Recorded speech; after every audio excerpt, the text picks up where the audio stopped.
This green hue, if you're watching on the bunker cam, is really giving me the willies, but I think it's necessary to produce the proper tension. I hope you're not too disturbed by it in either spirit or soul, because next week I think we're going to go with blue here. We have to switch it around to keep our spirits up here in the bunker. But besides that, we have the assurance that God knows what he's doing on the earth, and with all these evil factions in the earth that are coming together. And we should be happy to see it. Don't be upset that things are going the way they are. Be happy when there's conflict in the Middle East. Be happy that Islam is making inroads. I'm not saying applaud it or just throw confetti, but I mean, maybe joy is the right word.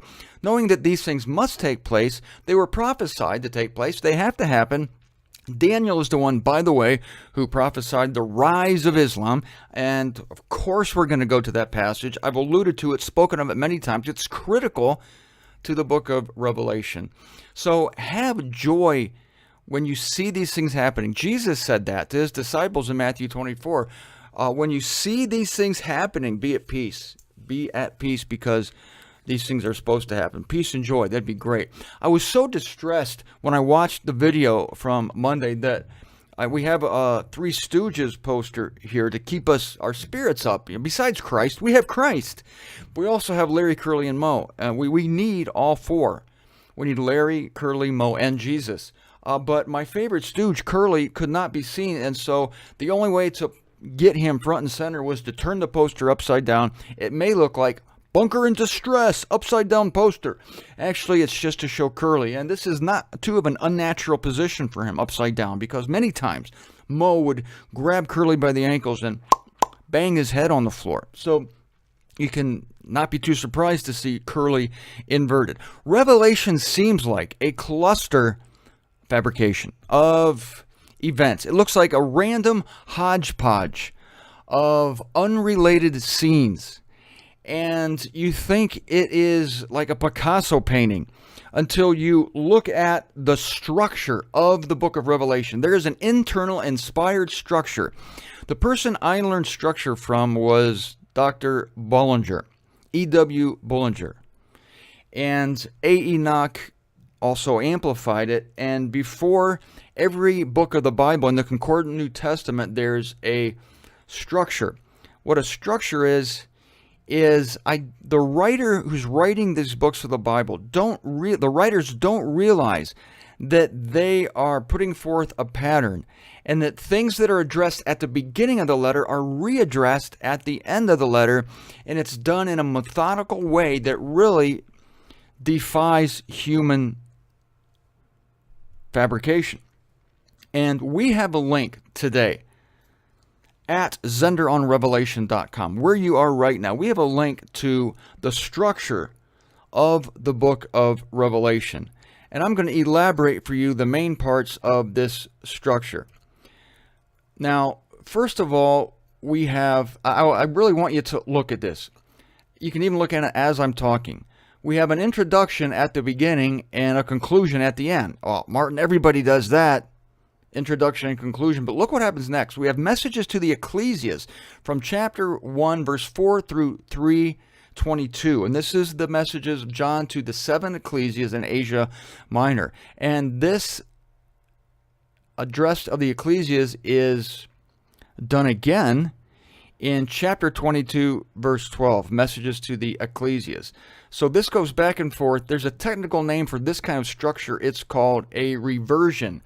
In other words, things that are mentioned at the beginning are reverted to at the end in the opposite order which they were presented. In other words, the first thing is a message to the ecclesias, and the last thing is a message to the ecclesias. The second thing here, as we're going to see, is the throne section, and then it's the second to last thing at the end, the throne section. All right, now if you look, and this is very hard, I realize, for the folks on audio, so I'm going to describe it to you as best as I can. And it's so comforting to see that there's an order here.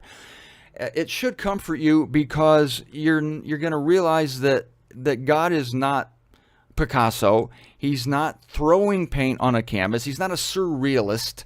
He is methodically carrying out a purpose called in Ephesians 2:2 the purpose of the eons. Now, we have 3 days, as I mentioned to you before: the day of man, the day of the Lord, or the day of Yahweh, and the day of God. These are brought forth in the chart on the far left, because this is the big picture, right? We're taking the big picture in this structure, starting from left to right. We're looking at the big themes: day of the Lord, day of God. And now we're tightening the scope as we go in to the chart. And next we're seeing the three roles of Christ. He is a prophet, a potentate, and a priest. You gotta love that alliteration, ladies and gentlemen. That's why I have a pop filter for moments like these. Jesus Christ has three agencies he fulfills. By the way, Christ is not his last name, and H is not his middle name. It's not Jesus H. Christ. As wonderful and as that sounds, as melodic as that sounds, at least it does to me. Many of you are appalled. I apologize. Christ is his office. It's the Messiah. It's anointed. He's anointed to do a job. And as we're going to see at the end, by the end of this week, I'm going to talk about the purpose of the unveiling, for Jesus Christ to unveil himself. I alluded to this in one of the introduction videos, but now we're going to get into it in glorious details. Yes, we are nearing chapter 1, verse 1, but we have to talk about some things still yet first. He is a prophet, he's a potentate, and a priest. As a prophet, he addresses the ecclesias. He's telling them what's going to happen. A prophet is a spokesperson of God. Incidentally, a prophet predicts the future, but future telling is not inherent to prophecy. It's a mouthpiece. So he is a prophet in chapter 1, verse 4 through chapter 3, verse 22. And again, he's a prophet at the end when he gives another prophecy to the ecclesias in chapter 22, verses 6 through 17. Now, he's also a potentate. That's a fancy word for king. He's a king. Remember, I told you Revelation is about religion and politics. But as God presents it to us here, he deals with politics first. Throne section of Revelation goes from chapter 4, verse 1 through chapter 11, verse 18. I'll tell you why this is helpful. The throne section of Revelation deals with the political deliverance of the earth. The earth has to be delivered from its kings into the one king, Christ. So everything that happens under the throne section has to do with the political deliverance of the earth. So when you read about the 7 seals, the 4 horsemen, war, famine, conquest, pestilence, chapter 6, verses 1 through 8. When you read about the saints being slain and the great convulsion of chapter 6, verse 9. When you read about the 144,000 and the vast crowd in chapter 7. And when you get to the trumpets, the first 4 trumpets affect the land, the sea, the water, the sun. And you get to the woes, the trumpets, the abyss, and the spirits at the Euphrates River. All of these things have to do with the political deliverance of the earth. So if you are looking, for instance, if you're reading these verses, looking at the trees, and you think, wow, this deals with the religions of the world. No, it deals with the kings of the world. It deals with the political deliverance. And you only realize that when you back up to consider the forest and you say, oh, we're in the throne section. So knowing that Revelation has a structure will help you when you go internal now and start opening different verses, the 7 trumpets, the 7 thunders, and you will see this concerns the politics. Now, Jesus Christ is also a priest. He's not only a king, he's a priest. Which means that he has to rid the earth of its religions in order to institute his religion, Judaism. So, from chapter 11, verse 19, through chapter 20, verse 15, we're looking at the religious deliverance of the earth. Because again, earth is fouled. Earth is polluted by human kings and human priests, by human government and human religion, and it all stinks. There are so many variations of it. We've seen so many variations of human government tried out, and they've all failed. Some are better than others. You know I've said that, and I'll continue to say it.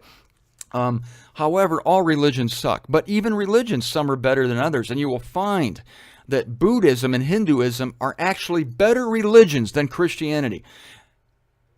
I'll say it again. Buddhism and Hinduism and even Islam are better religions, morally even, than Christianity. The Western religion, Christianity, is the most evil religion on the earth. And this is shown by the order in which these religions are destroyed Of course, this comes later in Revelation. Don't know when we're going to get to that, but whetting your appetite. We're looking at the structure now. So whenever you're reading about the Ark of the Covenant and the faithful of redeemed Israel in chapter 11, clue, this is the temple section talking about religion. This is where we start talking about the beast, the wild beast, and the prophet introduced in chapter 13. Now you know that the wild beast has to do with religion, because religion and politics, ladies and gentlemen, at the end are going to be united, amalgamated. And it's so good now when religion and politics are separate. I know I'm making Christians mad. If you're watching this, if you're a Christian, you're going to be mad because you want religion and politics to be one. You want the cross and the flag to be transposed, and you're trying to bring the kingdom in by voting for the right person, by bringing the right government. Whether you're a libertarian, a Democrat, a Republican, it's all going to fail. It's just different methods to fail, different ways to fall flat on your face.